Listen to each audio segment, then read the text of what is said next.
saare on siis aastate pärast on, et see ole meie oma kätes. Et kas ta on kohaks, kus saavad alguse suured teod, suured mõtted, suured ideed. Kas see on kohaks, kus me aega tagasi tuleme, korraks peatume, juurde kogume või on see kohaks, kus siis toimub vaikne hääbumine.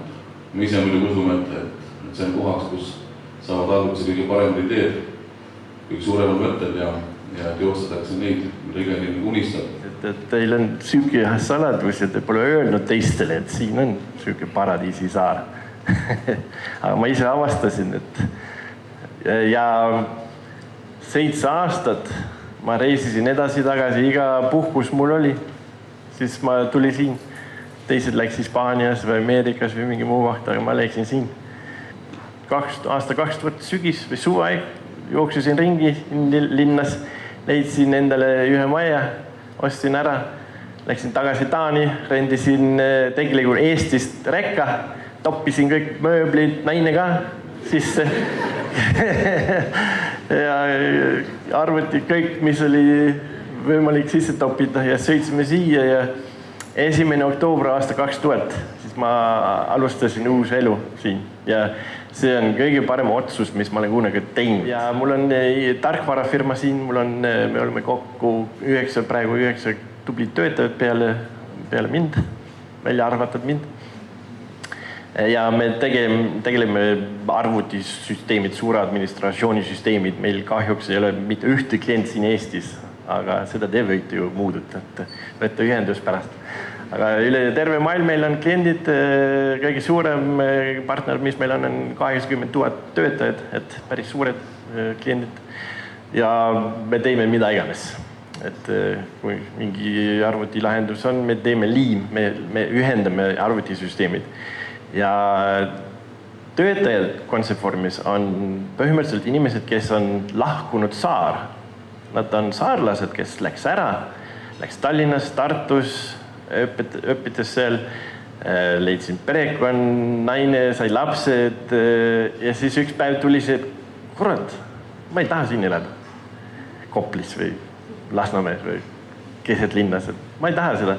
Ma ei taha, et minu lapsed kasvavad üles siin. Tahan tagasi oma paradiissaarele. Ja siis nad tuli tagasi ja siis ma võtsin. Et jah, saadame meie noored Tallinnas, Tartus, las nad õpi kõik asjad ära ja siis võtame tagasi. Et las nad siis tule tagasi siin. Et see on üks võimalus, aga nad peavad tule tagasi. Ma tundsin, et kui sa maal elad, sa pead endale looma mingi reservi. Et sa ei saa nagu jääda lootma ühe tööandja peale. Maainimene peab minu arvates olema väga ettevõtlik. Sa ei saa jääda ka lootma oma naabrimehe peale. Mind alati hämmastab, kui inimesed ütlevad, et siin ei ole tööd, siin ei ole töökohti, et kes see peaks sulle selle töökohast tegema? Et miks sa arvad, et naabrinaine peab sulle selle tegema? Miks sa ise ei või seda teha? Et tänapäeval on ju lõpud lõpus kapitalism, eks ole, me võime ju seda kõike ise teha.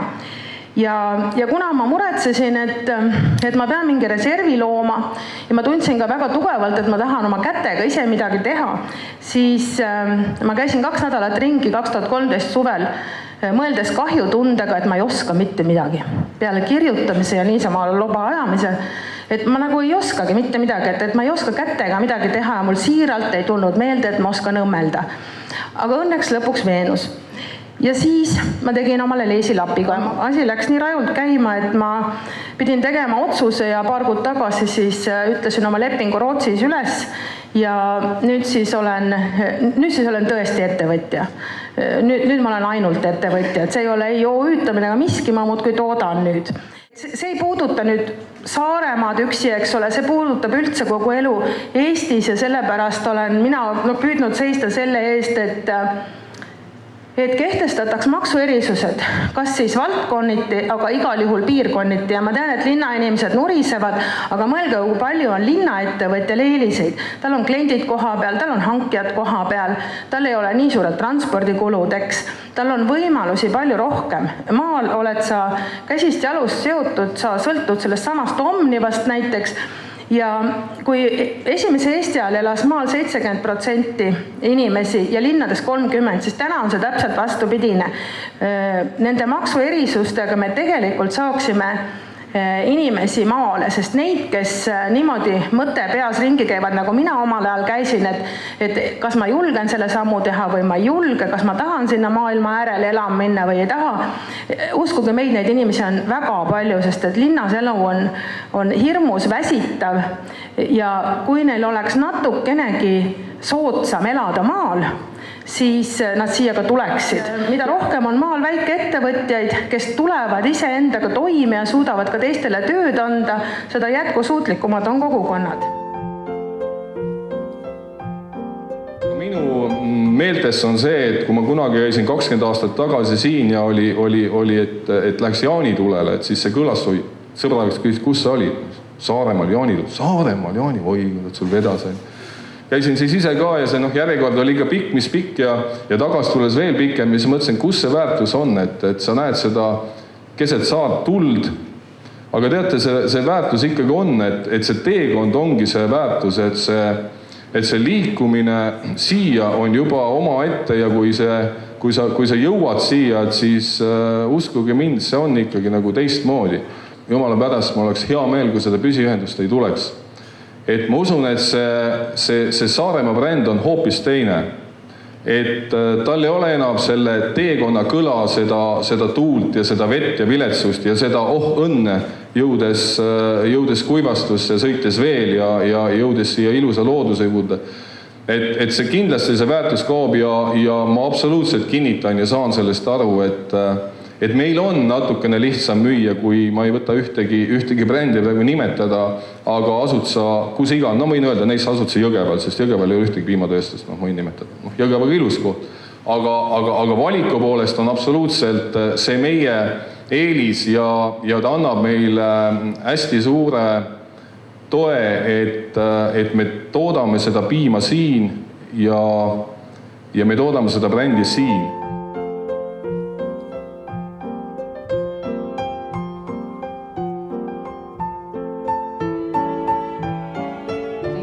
On ju Eestis mitmeid, kus saab seda kokaeriala õppida. Ja ma juhtusin kokku täiesti juhuslikult mõne Eesti tippkokaga, kes siis rääkides, et ma tahan minna kokaks õppima, ütlesid nad, et väga lahe, et kuhu või mis sa nagu mõtled. Siis ma ütlesin, et ma ei tea, et Tallinnas on nagu võimalus, et ma olen ju terve elu elanud Tallinnas, et see oleks nagu minu jaoks väga kindel valik ja väga loogiline, aga et ma ei ole nagu kindel. Siis nad ütlesid, et aga Saaremaa, miks sa sinna ei lähe, et sealt saab kõige parema kokahariduse. Ja iga kord, kui ma lähen siit, siis ma tunnen, et mingi tükike minust jääb siia. See on alati nii. Ja kui ma jälle tulen siia, siis ma mõtlen, et siin on nii lahe. Siin on nii mõnus. Siin on see, kuigi Tallinnas on ju terve, ta on ikkagi mere ääres, siis see tuul, mis teil siin on, Tallinnas ei ole sellist, ma ei tea. Ilmselt teie olete, kes Saaremaal kogu aeg elanud, ei saa sellest aru, aga minul on see vahe iga kord märgatav. Ja kõik see soojus, need soojad inimesed, need väikesed külad, kõik see selline väike tsivilisatsioon. Ja iga kord, kui ma siia tulen, siis mul on aega tegeleda nende asjadega, millega mul Tallinnas aega tegeleda ei ole. Ja siin jääb see aeg nagu seisma positiivses mõttes.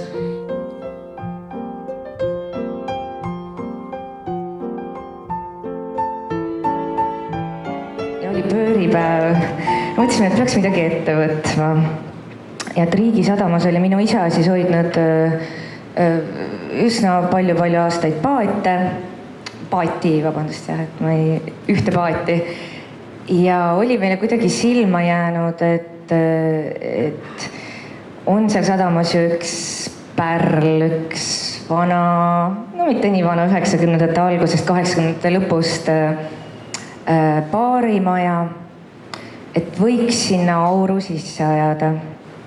Et miks mitte alustada toitlustusäriga puhkuse ajal?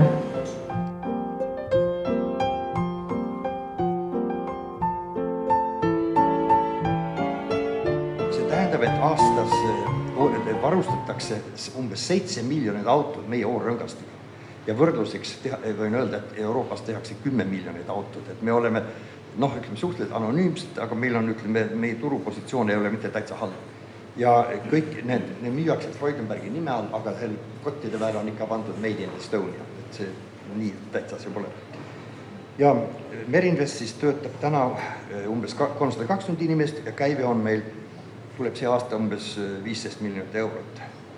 Ja logistika on meil üles ehitatud nii, et iga nädal läheb 1-2 täis laaditud veoautot Saksamaale, Freudenbergi kesklattu ja iga nädal tuleb sealt tagasi meile samad veoautot täis topitud toormaterjaliga. Tänu sellele on meie veokulud umbes 1% kogukuludest, mis on väga väike number.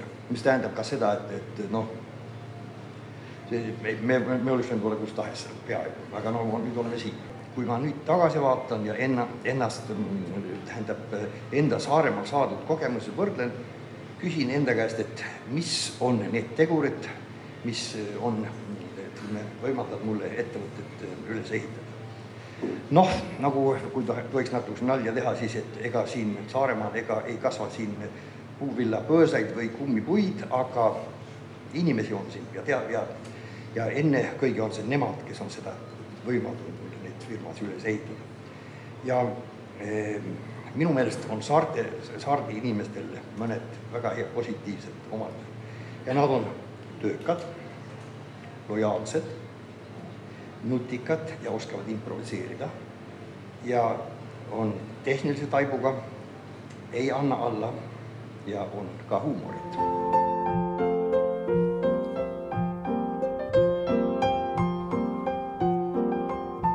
Kui nüüd nagu edasi mõtiskleda teemal, et kuidas siis nagu minu nägemuses võiks ultimaattuulet ära kasutada, siis põrguvärk Saaremaa ajalugu. Suur tõll, viikingid, Kaali meteoriidikaater, kõik need asjad. Teil on vesi, teil on sillad, siis muul, eks ju, seal muu väi. Nii. No suusamarathoni siin vist ei tee. Lund siin tegelikult ikka vist ei ole. Aga mina ütlen teile, et 2016. aastal tuleb korraldada Ultima Thule maraton. Arvestades seda, mismoodi on, milline on, meil on Kuressaare linnapea Matis Kallas, kes on ise vana spordimees, kes teab täpselt, kuidas toimuvad spordivõistluste korraldamised, ta teab Tallinnas mehi, keda appi kutsuda selleks, et need asjad ära korraldada ja palun väga, nii lihtne see tegelikult ongi.